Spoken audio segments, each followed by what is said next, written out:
Hello students, welcome. Exercise 4.2 class 10th. Question number 1. Find the roots of the following quadratic equation by factorization method. मतलब हमें यहाँ पर factorization method use करेंगे. तो ये question है x square minus 3x minus 10 equal to 0.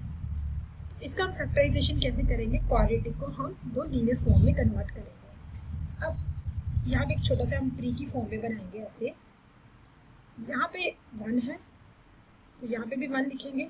1 first term को minus जो थर्ड टर्म है उससे मल्टीप्लाई करेंगे. जैसे यहाँ पे 1 है -3 और यहाँ पे है माइनस के 10. फिर साइन लेके चलेंगे. पहली टर्म को थर्ड टर्म से मल्टीप्लाई करेंगे. 1 इंटू -10 इज इक्वल टू आ रहा है माइनस के 10. और प्लस माइनस करें, चाहे प्लस करें या माइनस करें, हमारे पास मतलब जो भी कंडीशन है उसके लिए -3 चाहिए हमें. तो ये क्या करेंगे, मतलब मल्टीप्लाई करने से हमारे पास जो है मल्टीप्लाई करने से हमारे पास अब मैं मल्टीप्लाई नहीं लिखूंगी, हमें पी क्यू लिखूंगी. वो तो टर्म फाइंड आउट करनी है, पी एंड क्यू की वैल्यू फाइंड आउट करनी है कि प्रोडक्ट करने से हमारे पास सिंपल 10 आए और प्लस या माइनस करें तो हमारे पास आना चाहिए 3, मतलब माइनस के 3. तो कैसे है, जैसे 5 इंटू 2. आप अगर नहीं समझ आएगा तो ऐसे भी कर सकते हो. 1 के टेबल में 10 कहाँ पे आता है? मल्टीप्लाई से 10 चाहिए तो 10 आना चाहिए. 2 के टेबल में 10 कहाँ पे आएगा? 5 पे 10 आएगा. ऐसे 3 के टेबल में 10 नहीं आएगा, 4 में नहीं आएगा, 5 2 का 10 आएगा. लेकिन यहाँ पे जो आ रहा है 2 इंटू 5 10 आ रहा है. तो इट मीन्स हमारे पास दो टर्म्स आ गई. एक तो आ गया 5 और एक आ गया 2. ये मैं रफ वर्क में कर रही हूँ सारा. ठीक है, बड़ी टर्म ऊपर रखो, छोटी टर्म नीचे रखे, क्योंकि 5 में से 2 के 3 भी आ रहा है और 5 को 2 से मल्टीप्लाई करें तो 10 भी आ रहा है. दोनों हमारी जो कंडीशन है वो फुलफिल हो रही हैं. तो इट मीन्स हमें चाहिए कौन से? माइनस के 3. जो रिजल्ट में हमें बीच वाला चाहिए वो नीचे लिखेंगे, यही वाला साइन ऊपर डालेंगे. अगर इन दोनों में से ये टर्म कम है तो साइन ऑपोजिट डालेंगे. अगर इन दोनों से ये टर्म बड़ी है तो दोनों साइन सेम डालेंगे. मतलब नीचे वाला साइन ही ऊपर जाएगा. पहले ऊपर वाला साइन ही सिलेक्ट होता है. अब डिपेंड करता है कि माइनस करने से ही 3 आएगा, 5 में से 2 घटाएंगे तो ही 3 आएगा. तो इसमें इसका साइन जो है उसके ऑपोजिट होना चाहिए. ऑपोजिट होगा तो ही प्लस माइनस इन दोनों को माइनस करेंगे. तो इन दोनों के साथ क्या लग जाएगा? एक्स, क्योंकि हमने फैक्टराइजेशन भी करा है, फैक्टराइट करा है इसको. तो ये आ गया x square minus 5x plus 2x. अब यहाँ से चेक भी कर लो, -5 और +2 कितने थे? माइनस के 3. और जो थर्ड टर्म है 10 वाली वो एज इट इज आ जाएगी. अब 1 2 3 4, तो क्या करा हमने? 3 टर्म्स को 4 टर्म्स में कन्वर्ट कर दिया. अभी क्या आएगा? इन दोनों में से क्या कॉमन है? x. तो यहाँ पर आया x -5. इन दोनों में से क्या कॉमन है? 2. तो यहाँ पर फिर आ जाएगा 5. 2x डिवाइड बाई 2 कितना आएगा? x. Minus n divide by plus minus minus 2 5 is 10 आ गया यहाँ पर. तो ये हमारे पास जो आएगा ये आएगा x -5. अब इन दोनों में से कॉमन निकाला x -5, तो अंदर क्या रह गया? x + 2 = 0.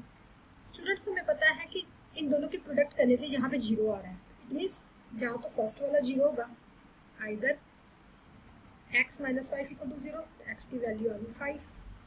और क्या लिख सकते हैं? x + 2 = 0, x = -2. ये हमारे पास क्या होगा? फैक्टराइजेशन होगी. तो x की जो वैल्यू हमारे पास आई वो आ जाएगी 5 एंड 2 -2. ये दो वैल्यूज जो हमारे पास x की आएंगी. ये हमारा क्वाड्रेटिक इक्वेशन सॉल्व होगी जो कि बाई फैक्टराइजेशन मेथड से. अब इसके साथ ही हम सेकंड क्वेश्चन करेंगे.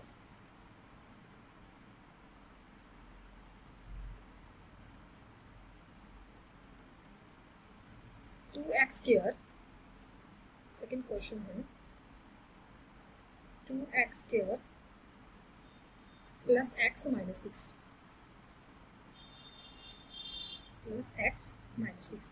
अब देखो अगर t बनाएंगे तो 2 6 का हमें डायरेक्ट करूँगी. 2 6 इज 12.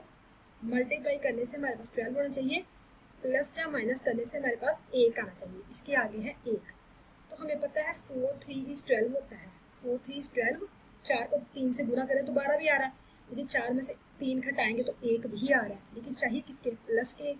यही वाला साइन ऊपर आएगा और इसके ऑपोजिट साइन, ऊपर से ऑपोजिट साइन, उल्टा साइन. अगर ऊपर माइनस, नीचे से ही साइन ऊपर सेलेक्ट होता है तो ऊपर से जो ऑपोजिट साइन दूसरा साइन होगा वो नीचे आएगा. अगर 7 होता, सपोज करो यहाँ पे 7 होता तो ऊपर प्लस है तो नीचे भी प्लस आना था. सेम साइन एक जैसे लेने, दोनों साइन एक जैसे लेने. लेकिन अब कम करके एक आ रहा है तो ऊपर वाला प्लस होगा, नीचे वाला माइनस होगा। तो ये हमारे पास आ गया 2x² plus 4x minus 3x minus 6। Class 10 कोई भी सम इतना डिफिकल्ट नहीं होता जिसका मेथड आपको समझ ही ना आए, ठीक है। सिर्फ उसका एक ट्रिक होता है, उसको करने का ट्रिक होता है, उसको समझने का ट्रिक होता है। तो वही चीज है जो आपने अंडरस्टैंड करनी है। अब इन दोनों में से क्या कॉमन आएगा? 2x, तो यहाँ पर आएगा x प्लस 2, क्योंकि 4x डिवाइड बाई 2x क्या आएगा 2।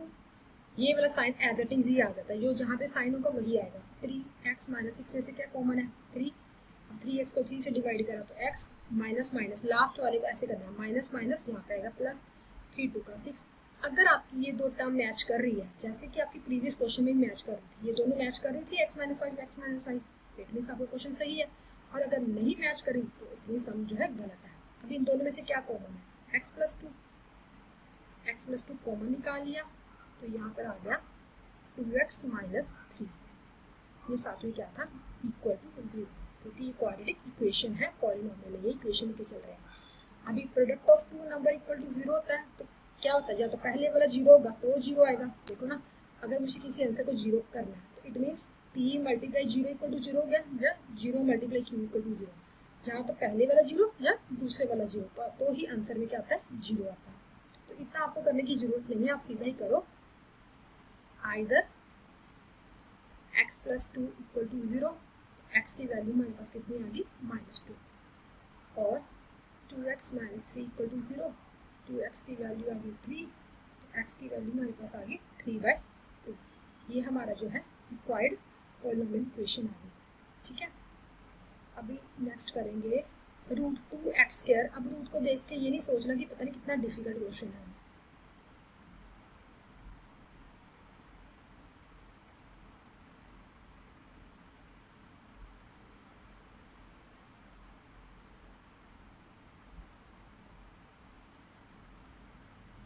थर्ड पार्ट है √2x² plus 7x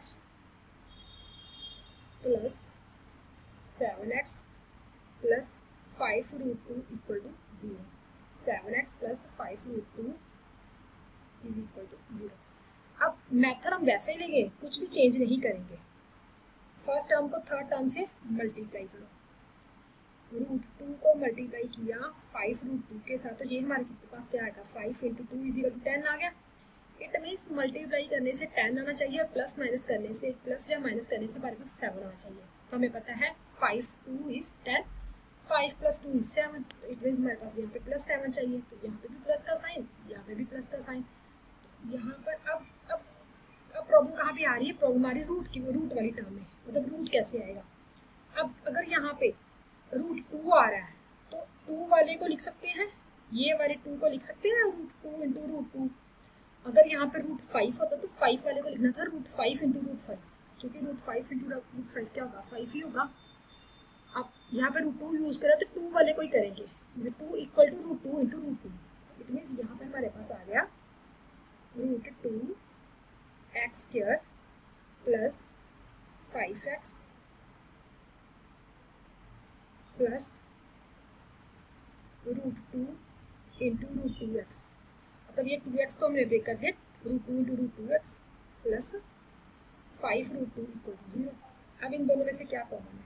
x common है, तो यहाँ पर x कॉमन निकालेंगे तो यहाँ पे आएगा √2x प्लस यहाँ पे आ जाएगा 5, क्योंकि 5x डिवाइड बाई x कितना आएगा? 5। अब इन दोनों में क्या कॉमन है? √5 कॉमन नहीं है, प्लस √2 कॉमन निकालेंगे, अंदर आ जाएगा √2x। इस टर्म को इस टर्म से डिवाइड किया तो √2x, इस टर्म को इस टर्म से डिवाइड किया तो 5 इक्वल टू 0। अब देखिए √2x प्लस 5, √2x प्लस 5, ये दोनों सेम आ रहे हैं, तो इट मीन्स हमारा जो क्वेश्चन का अब तक का जो पार्ट है वो सही है। अब इन दोनों में से क्या कॉमन है? ये पूरे स्टेप में √2 प्लस x, √2x प्लस 5 फिर कॉमन आ गया, तो ये वाली टर्म से सपोज करो डिवाइड करें इस टर्म से, तो करते तो अंदर आएगा x प्लस ये वाली टर्म को ऊपर रखा, ये टर्म को नीचे रखा, तो ये सारी सपोज करो कैंसिल हुई, तो अंदर आएगा √2 इक्वल टू 0। ठीक है, अभी हमारे पास क्या आ जाएगा?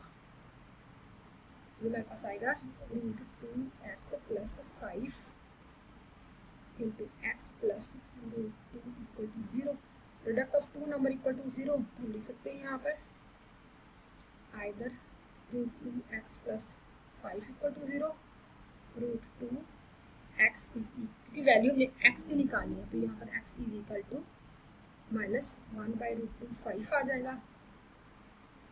तो यहाँ पे हमारे पास आ जाएगा आइदर यहाँ पे और x प्लस √2 इक्वल टू 0, तो x की वैल्यू जो हमारे पास आएगा वो आएगा -√2। ये हमारे जो x की दो जो वैल्यू आई है, अगर क्वाड्रेटिक इक्वेशन है तो दो वैल्यूज आ गई, अगर लीनियर इक्वेशन है तो एक वैल्यू आएगी, अगर क्यूबिक इक्वेशन है तो x की 3 वैल्यूज आएंगी। अब ये हम जो कर रहे हैं वो क्वाड्रेटिक कर रहे हैं तो इसमें x की जो है 2 वैल्यू आएंगी। क्लास 10 मुझे उम्मीद है कि आपको जो क्वाड्रेटिक इक्वेशन है वो अच्छे से समझ आ रहे होंगे। Thank you.